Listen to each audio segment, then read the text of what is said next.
in your mama's house. No, it's a package deal. You're coming over here with them. Right. You can't keep coming with them. Last time I ate all my cocoa cups. Oh, yo, it's a package deal. When Mary married Joseph, she married his son that he already had, and he married Christ as his stepson. That's why I said, as was supposed. Hey, man, where you get them faces from? But basically, the little shorties that teach to the left, the Captain Crunch with Crunch Bear. And you women, you understand this too. If they won't accept the package deal, cut them off. Look, it's a package deal. Can't have one without the other. You can't have one. This is a package deal. See, old school Hebrews back in the day, it was the whole package. Right. These two, you set aside. Look, what's the deal with his dad? In the penitentiary. Okay, so Brian whooping is It's long.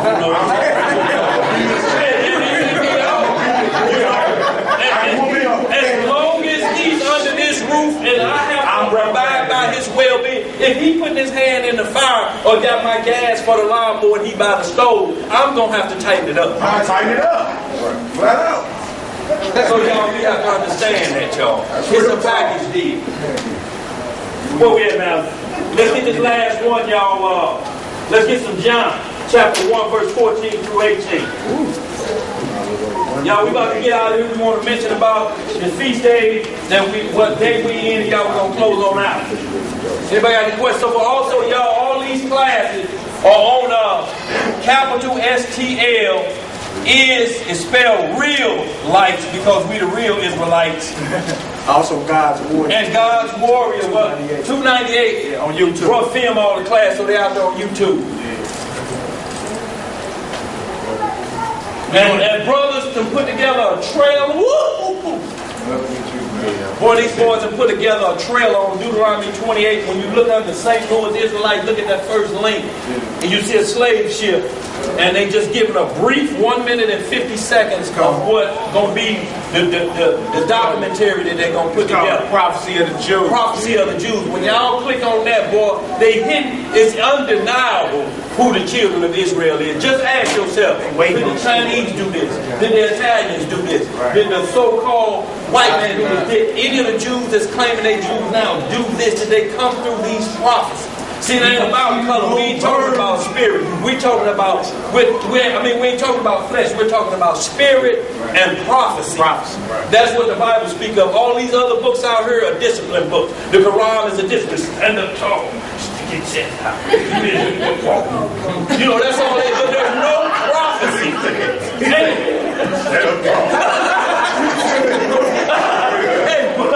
But it ain't none of that. Ain't no prophecy in these books of the dead. Ain't no prophecy in the books of the Egyptian dead. Go get your coffin text, as Mally called. Them dead books. They speak of dead kings. No, we deal with the God of the living. Let's get that John and let's close out of here, Mally. John chapter 1. We're going to have to come back, y'all. Let's start at John 1:14. John 1, verse 14. John.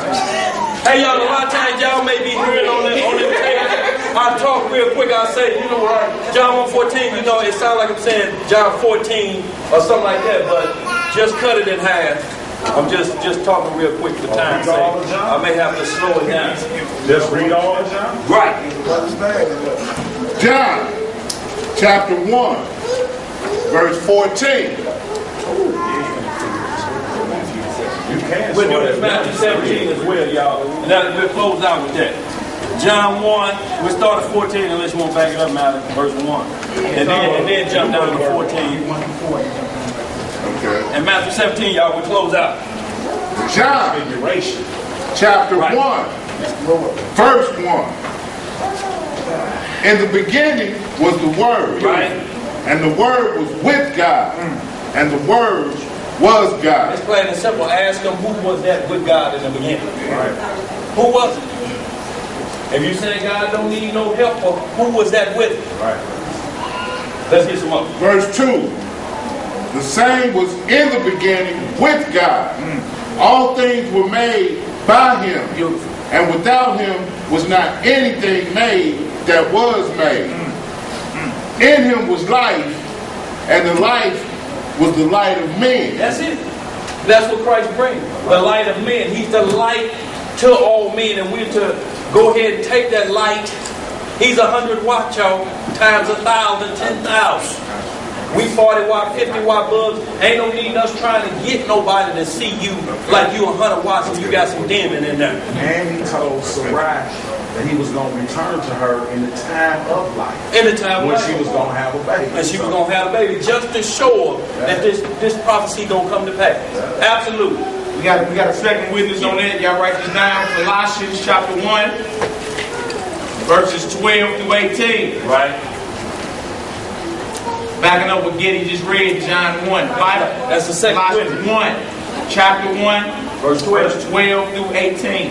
Skim on down to 14 now on this John chapter 1. All right. Y'all write that down. Y'all write that down as a second witness. Y'all always hear us say a second witness. Or y'all hear Gabby holler the second witness. What we're doing is make sure that there's no private interpretation with us. 2 Peter 1:20 says the scriptures of no private interpretation. It's a prophet at this church. What private interpretation she got? Where's the interpreter of this babbling tongue? Right. 1 Corinthians 14 tells us if somebody speaks in tongues, there must be an interpreter there.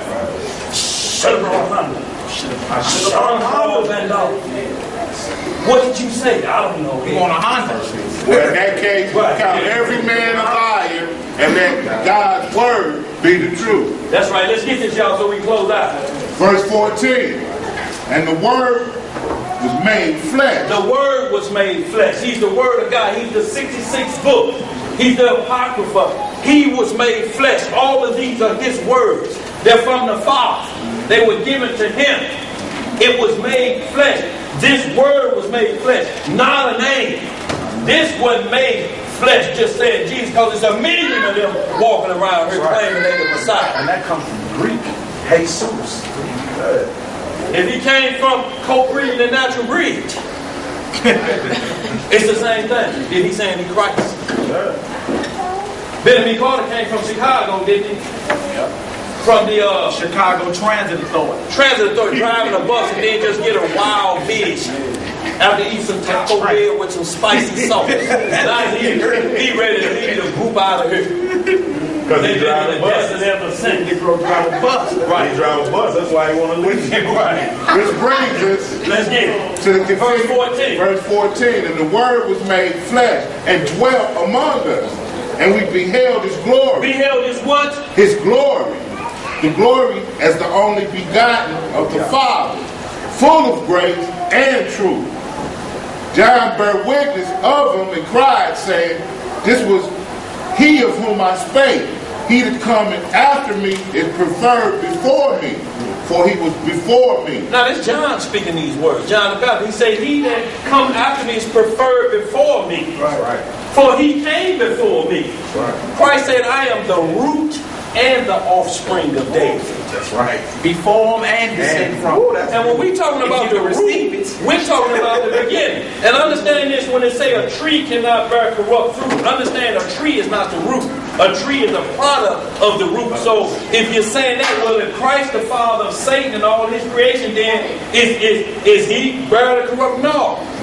We're talking about root. A tree is the product of the root. Right. So Christ didn't bear. Satan was never a tree in that sense like that. When he started his treeness in his family line, it started with Cain. Right. No, Christ was the root and the offspring. So there's two different things. A tree, it don't say a root can't bear evil fruit because that thing will fall off. But a tree that cannot bear corrupt, a good tree cannot bear corrupt fruit.